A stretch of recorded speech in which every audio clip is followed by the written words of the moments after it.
स्वर्गत देवेन्द्र प्रधान वियोगे मु अत्यंत मर्माहत और दुखित। वियोगे मोर जड़े अति प्रिय बंधु हरैली। राज्य बीजेपी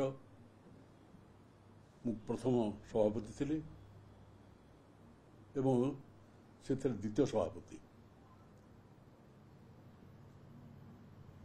मु 4 थर सभापति होगापर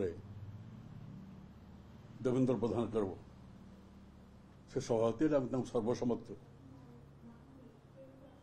सभापति हिसाब से निर्वाचित कर केन्द्र मंत्री हिसाब से बहुत अवदान अच्छी एवं ओडिशा बीजेपी की दृढ़ और सशक्त करिबारे अवदान अतुलनीय।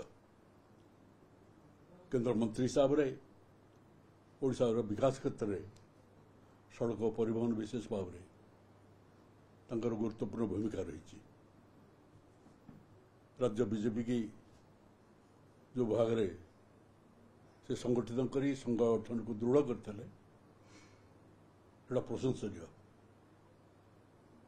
केन्द्र मंत्री हिसाब से दुई थर पार्लियामेंट को निर्वाचित होकर पार्लियामेंटारी हिसाब से जो अवदान निश्चित भाव में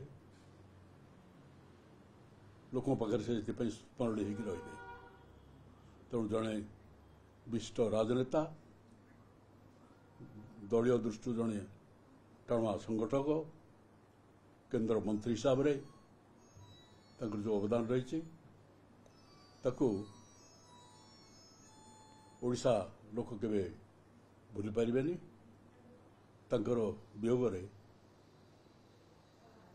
स्वर्गत आत्मार सद्गति पाई प्रभु श्री जगन्नाथ पाखे प्रार्थना करुच्ची एवं शोक संतप्त परिवार को दुख और जंत्रणा सह्य करने प्रभु शेष शक्ति और धैर्य दिंतु से मु प्रभु पाखे निवेदन करुच्ची।